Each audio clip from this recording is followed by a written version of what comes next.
Good morning students.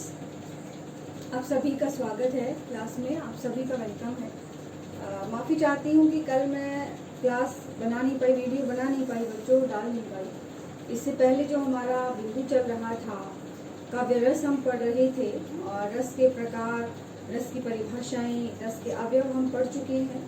आगे जो हमें पढ़ना है वो है रस के भेद। मैंने शुरू कर दिए थे और पहला भेद मैंने बता दिया था श्रृंगार रस। पहला भेद था हमारा श्रृंगार रस। ये इस तरह से देखिए, श्रृंगार के दो भेद मैंने आपको बताए थे। श्रृंगार का स्थायी भाव श्रृंगार रस, रसराज कहा जाता है। स्थायी भाव रति, ये मैंने बता दिया था पहले ही। जो चार अवयव हैं उसमें पहला अवयव स्थायी भाव श्रृंगार रस। रस बनेगा चार अंगों से। पहला अंग था स्थायी भाव जो रति है। दूसरा विभाव था जिसमें नायक नायिका, नायक नायिका कारण है प्रेम रस के और श्रृंगार रस के। और नायिका की चेष्टाएं, नायक की चेष्टाएं उद्दीपन में आएंगी और नायक और नायिका आलंबन में आएंगे। अनुभाव सभी तरह से व्यक्त हो सकते हैं, वो उदाहरण में हम देखेंगे कि किस तरह से व्यक्त हो रहे हैं। संचारी भाव में मैंने इसमें आपको बताया था बच्चों, कौन कौन से संचारी भाव आते हैं श्रृंगार रस में। 33 संचारी भाव थे, उनमें से कौन कौन से आते हैं देखिए। उग्रता, वर्ण, आलस्य,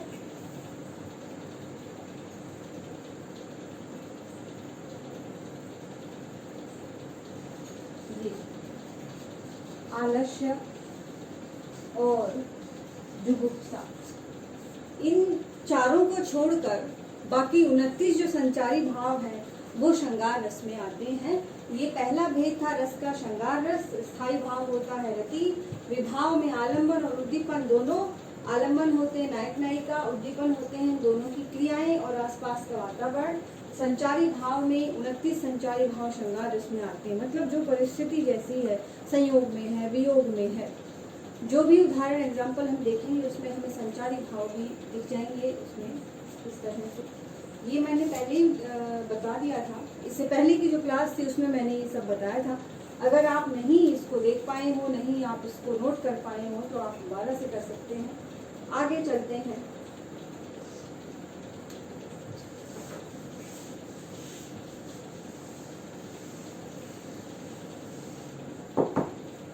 आगे है श्रृंगार रस के भी भेद होते हैं। देखो कि श्रृंगार रस के दो भेद, ये संयोग, ये भी मैंने बताया था, और वियोग।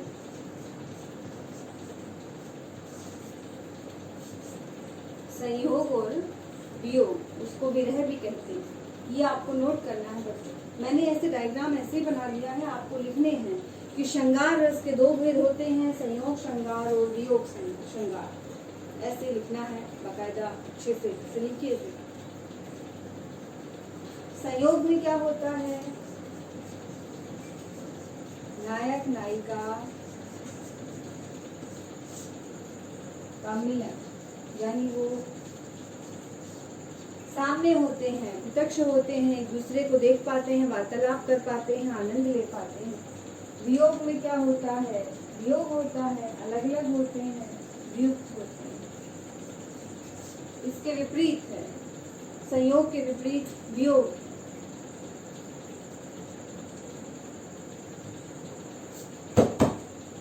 इसके हम परिभाषा के तौर पर अगर लिखें, इसको हम लिखेंगे संयोग श्रृंगार कहते किसे हैं, तो नॉर्मल वे में लिख सकते हैं बच्चों की जहाँ नायक नायिका आपस में एक दूसरे परस्पर एक दूसरे से वार्तालाप, प्रत्यक्षीकरण, हाव भाव का आदान प्रदान करते हैं, आनंद लेते हैं एक साथ, वहाँ संयोग श्रृंगार होता है। इसके विपरीत जहाँ नायक नायिका में दूरी बहुत अधिक होती है, जहाँ ना वो एक दूसरे से बात कर पाते हैं, ना एक दूसरे को देख पाते हैं, और इस तरह पीड़ा और कष्ट का अनुभव करते हैं, वहाँ वियोग श्रृंगार होता है। समझ गए होंगे बच्चों आप, ये आपको नोट कर लेना।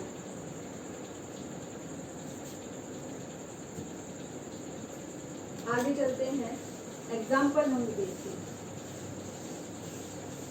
और एग्जाम्पल में चारों अंग हमें छांटने हैं बच्चों।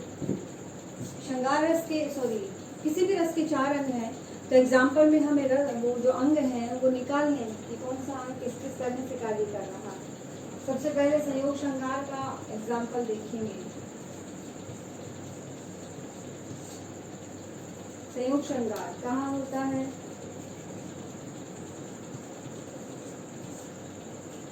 जहाँ नायक नायिका परस्पर एक दूसरे के सामने होते हैं, प्रत्यक्ष होते हैं, वार्तालाप करते हैं, विचारों का आदान प्रदान करते हैं और एक दूसरे के साथ आनंद लेते हैं, वहाँ संयोग श्रृंगार होता है। उदाहरण देखिए, उदाहरण से बहुत अच्छे से समझ पाएंगे। उदाहरण में लिखवा भी चुकी हूँ पहले संयोग श्रृंगार।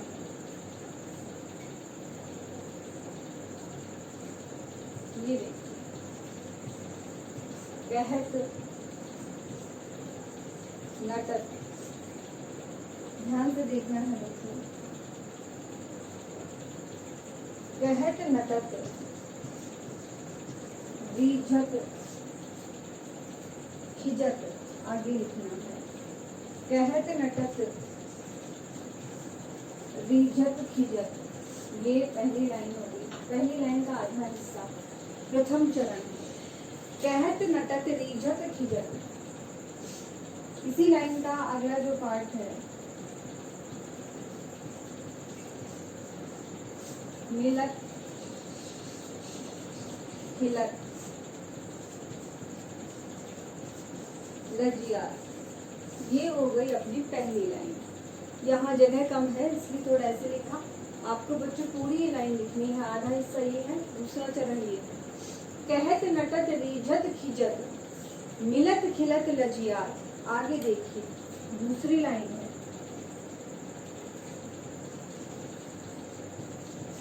भरे भवन में, आगे है भरे भवन में करत है, भरे भवन में करत है।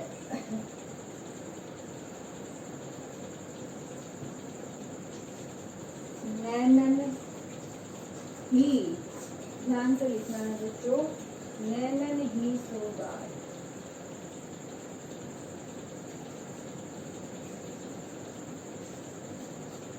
यहाँ होता है अपना ये पूरा, नैनन ही सोगार। ठीक, कहत नटत रीझत खिजत, ठीक है यहाँ तक। मिलत खिलत लजियात, भरे भवन में करत है, नैनन ही सोगार। अब उसके लिए अगर हमें यहाँ रस देखना है, रस के अवयव हमें छांटने हैं, हमें रीति देखनी है, हमें गुण देखना है, सारी चीजें एक ही जगह मिल जाती हैं। थोड़े से अभ्यास की आवश्यकता है, थोड़ी सी प्रैक्टिस की जरूरत है बच्चों। यहाँ ये एग्जाम्पल मैंने पहले भी शायद दिखाया, नहीं तो फिर से क्लियर कर लेते हैं। देखिए, पहले इसका अर्थ समझते हैं ताकि आप लोग समझें कि माजरा क्या है। क्या है? नायक और नायिका हैं, घर में दोनों हैं और घर के लोगों, घर के सदस्य भी हैं, घर के जो परिवारजन हैं, बड़े बुजुर्ग हैं, जो भी बड़े बच्चे छोटे सब परिवार में बैठे हैं और जो घर है वो भरा है पूरा परिवारजनों से, वही दोनों उपस्थित हैं। अब वो क्या करते हैं, वाणी के द्वारा तो बात कर नहीं सकते, इसलिए इशारों से, संकेतों से बात करते हैं। क्या बात करते हैं? नायक कहता है क्या, मिलने के लिए, कहत कहता है, नटत नायिका है, क्या कर देती है, मना कर देती है, रिझत और उसके बाद रिझती है, वो नायिका मना करके रिझती है, प्रसन्नित्राती है जिसको बोलते हैं। खिजत, तो ये नायक देखकर गुस्सा हो जाता है, उसको खिज जाता है कि मैं तो मिलने के लिए कह रहा हूँ, ये मना करके इतरा रही। मिलत, फिर नायिका गुस्सा देख के थोड़ा नायक को मिलने के लिए कह देती है। खिलत, तो जो नायक है वो प्रसन्न हो जाता है, खिलत खिल जाता है और लज्जियात, और नायिका क्या होती है, लज्जित होती है, उसे शर्म आने लगती है। इस प्रकार भरे भवन में, भरे भवन में करत हैं करते हैं, नैनन ही सो बात, नेत्रों से ही बातें करते हैं। कौन, नायक और नायिका दोनों नेत्रों से बातें कर रहे हैं। ठीक, तो कौन सा रस होगा, श्रृंगार रस होगा। रीति कौन सी होगी, आप लोग कैसे बताएंगे, वैधर्भी रीति होगी और माधुर्य गुण होगा, जो हम पढ़ चुके हैं ना बच्चों।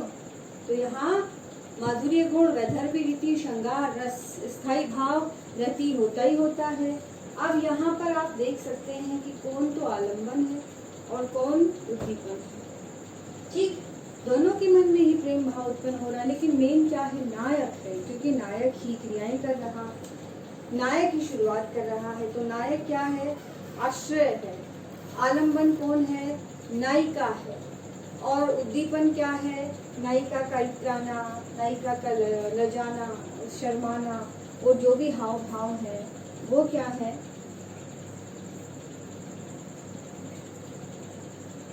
वो उद्दीपन है नायिका का। नायिका की जो भी क्रियाएं हैं उद्दीपन है। हो गए दो, स्थायी भाव हो गया रति, दूसरा विभाव के दो पार्ट थे, आलम्बन उद्दीपन। आलम्बन नायिका है, उद्दीपन नायिका की क्रियाएं हैं। आश्रय कौन है, नायक है। ठीक, अनुभाव नायक की चेष्टाएं हैं।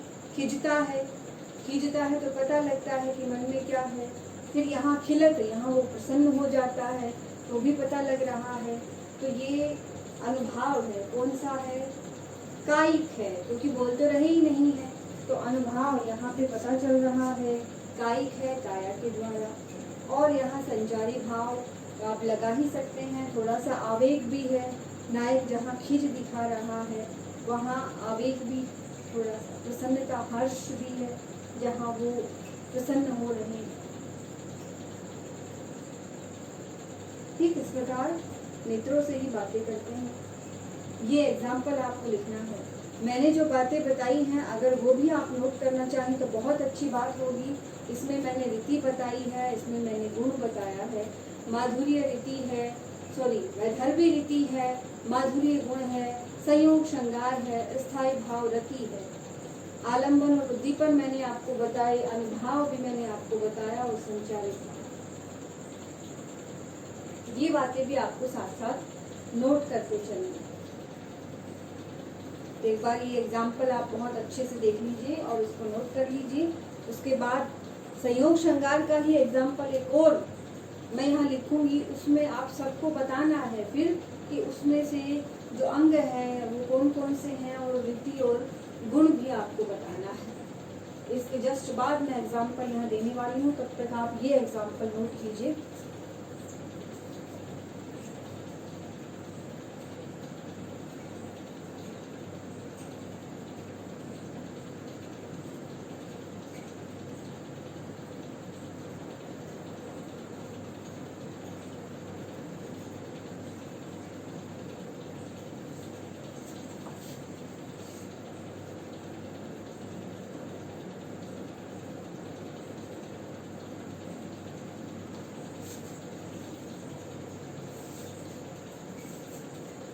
चलिए बच्चों, अगला एग्जाम्पल देखते हैं जिसमें आप सब लोगों को बताना संयोग श्रृंगार का ही है। दूसरा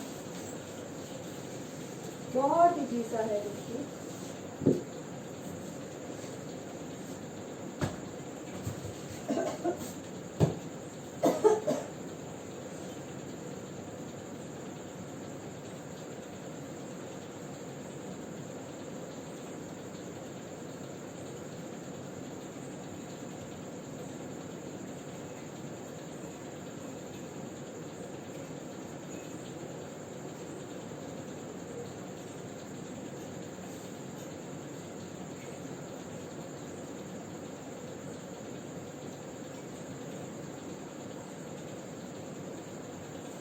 अगला जो एग्जाम्पल है अपना इसी का संयोग श्रृंगार का है। ये मैंने आपको लिखवाया हुआ है, वतरस लालच लाल की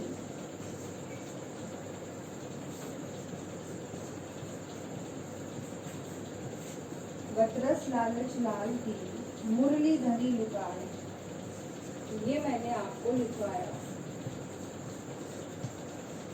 मुरली धरी लुकाए।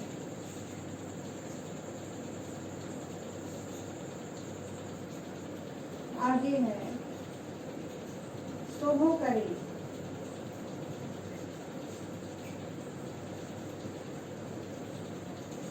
सोहो करे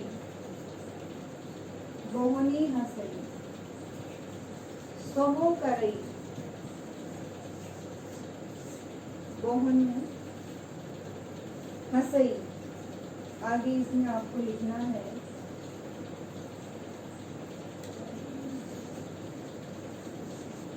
सोहो करे बोहनु हंसई।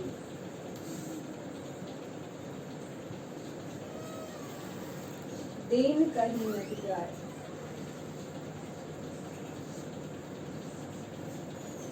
देन कहीं नट जाए। ये अपना अगला एग्जाम्पल है। ये संयोग श्रृंगार का ही एग्जाम्पल है। देखिए, ये पहले मैं आपको रीति में और गुण में लिखवा चुकी हूँ, माधुरी गुण में लिखवाया था मैंने। बतरस लालच लाल की मुरली धरी लुकाए, सोहू करे बहुनु हंसे, देन कहीं नट जाए। ये आपको इसी तरह से लिखना है बच्चों। और इसमें मुझे आपको रस तो बताना, रस तो है ही, ऊपर लिखा हुआ है। रस के जो अवयव हैं चारों, वो मुझे बताने हैं। स्थायी भाव तो रति रहेगा ही, जो मैंने आपको बताया। इसमें आलंबन कौन है, इसमें उद्दीपन कौन है, ये सारी चीजें आपको बतानी है। संचारी भाव भी बताने हैं। संचारी भाव 33 के 33 आपको देखने, 29 देखने होंगे, 4 तो उसमें है ही, खत्म है, श्रृंगार रस में होते ही नहीं। बाकी उसके अलावा प्रेम तो है ही, प्रेम के अलावा इसमें और क्या कार्य हो रहा है, मजाक कर रही हैं जो गोपियां हैं, वो उनके मन में हर्ष का भाव भी है, प्रसन्न भी हो रही हैं। और भी जो उसमें संचारी भाव में मैंने नाम लिखवा रखे हैं, उन्माद भी है। इस तरह से वो आपको यहाँ बताना होगा। ठीक, विभाव बताना है, अनुभाव बताना है और संचारी भाव भी आपको बताना है। अनुभाव 2 भी हो सकते हैं, एक साथ दोनों काम करता है। आदमी क्या वाणी के द्वारा भी बताता है और हाथ पैर भी हिलाता है। जैसे अब मैं पढ़ा रही हूँ तो मैं बोल भी रही हूँ, साथ ही जो मेरे अंग संचालन है वो भी चल रहा है। तो कायिक और वाचिक दोनों हो सकता है, कोई दिक्कत नहीं है। ये आपको नोट करना है।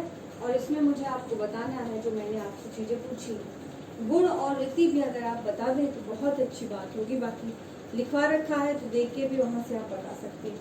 इससे आपको आइडिया आएगा, किसी भी आप पद में, किसी भी उदाहरण में ये सारी चीजें आप देख पाएंगे। क्योंकि श्रृंगार रस से तो गहरा संबंध होता है माधुर्य गुण का, वैधव्य रीति का। कोमल रसों में प्रयुक्त किए जाते हैं ये रीति और ये गुण, तो साथ होता ही है। यह आपको नोट करना है।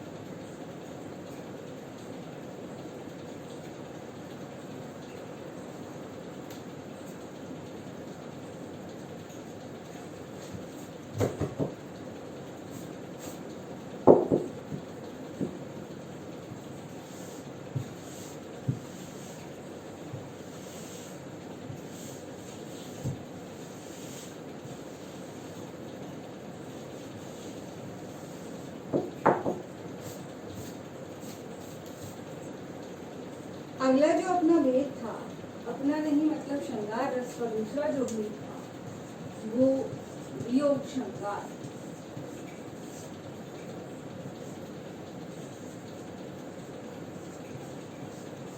वियोग श्रृंगार, ये देखिए ऐसे।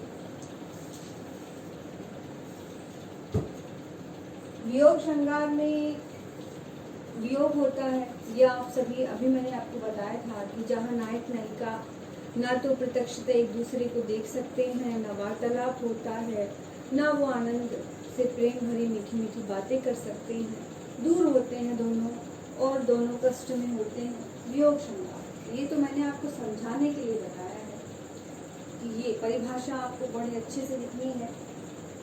साधारण शब्द जो मैंने अति साधारण शब्द यूज किए हैं उनका यूज आपको वहाँ नहीं करना।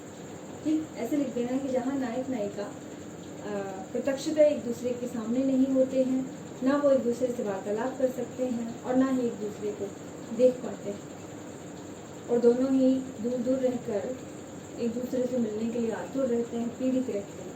वहाँ वियोग श्रृंगार होता है। उदाहरण देखिए, उदाहरण में वो सब चीजें हमें मिलेंगी जो हमने संयोग श्रृंगार में देखी थी।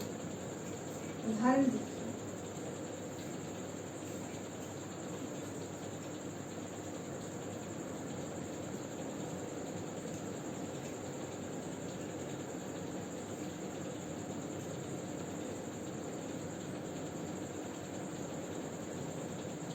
बहुत ही अच्छे शब्दों में नायिका कह रही है। कबीर का भी एक दोहा है जिसमें विरहिणी आत्मा है, ईश्वर से मिलने के लिए तड़पती है। आप लोगों ने पढ़ा होगा बच्चों, आखड़ियाँ झाई पड़ी पंथ निहारी निहारी, और वो बोलते बोलते तो जीभ में छाले पड़ जाते हैं और देखते देखते आंखें जो पथरा जाती हैं। वो वाला जो दोहा है कि आखड़ियाँ झाई पड़ी पंथ निहारी निहारी, वो वाला दोहा आगे मुझे याद नहीं आ रहा है, सॉरी, याद आते ही मैं आपको जरूर बताऊंगा। अभी एग्जाम्पल है अपना वियोग श्रृंगार का। घड़ी एक नहीं आवही, घड़ी एक नहीं आवही,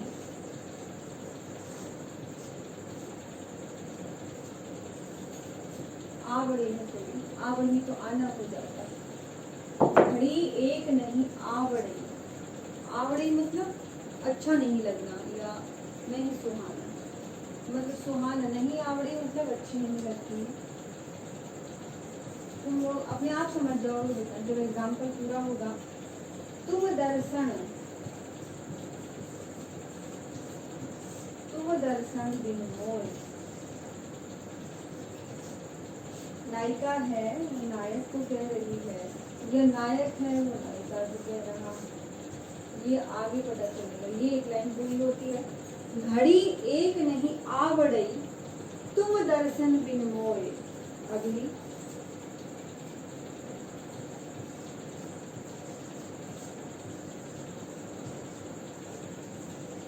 तुम हो मेरे प्राण जी, तुम हो मेरे प्राण जी। ये आपको अच्छे से लिख लेना है। मेरे पास जगह कम रहती है, लेकिन आपके पास तो पेज पूरा अच्छे से होता है। कांसु जीवन होए, कांसु जीवन होए। घड़ी एक नहीं आवड़ई तुम दर्शन बिन होए। पहली लाइन, तुम हो मेरे प्राण जी कासु जीवन होए। तुम तो मेरे प्राण हो, इसलिए मेरा जीवन तुम्हारे बिना कासु यानी किससे हो सकता है। तो यहाँ नायक लगा लो या नायिका लगा लो, स्पष्ट रूप से बच्चों संकेत तो किया नहीं है, स्त्रीलिंग और पुल्लिंग का तो स्पष्ट संकेत नहीं है। तो ये तो आगे पीछे की और लाइनें अगर पढ़ें तो पता चल सकता है, लेकिन यहाँ हम नायिका ही लगा लेते हैं। नायिका कह रही है क्योंकि तुम मेरे प्राण हो, इस आधार पे हम कह सकते हैं कि नायिका कह रही है कि मुझे एक घड़ी अच्छी नहीं लगती है, मुझे समय का जो सबसे छोटी इकाई है, एक पल मुझे अच्छा नहीं लगता है आपके बिना। तुम दर्शन भी हो, तुम्हारे दर्शन के बिना, मुझे राजस्थानी भाषा है, तुम मेरे प्राण हो। मीरा की है, मीरा ने जैसे लिखा है कि तुम तो मेरे प्राण हो, इसलिए मेरा जीवन तुम्हारे बिना किससे हो सकता है। ये आपको नोट कर लेना है। वियोग श्रृंगार का एग्जाम्पल, संयोग में दोनों आ सकते हैं, वियोग और संयोग, सॉरी श्रृंगार रस में दोनों आते हैं, संयोग और वियोग। वियोग होगा तो वहाँ भी श्रृंगार रस होगा, ये नहीं है स्पेशल। अगर वियोग श्रृंगार आपको नाम मिले तो वियोग होगा, बाकी श्रृंगार में ही आते हैं जो।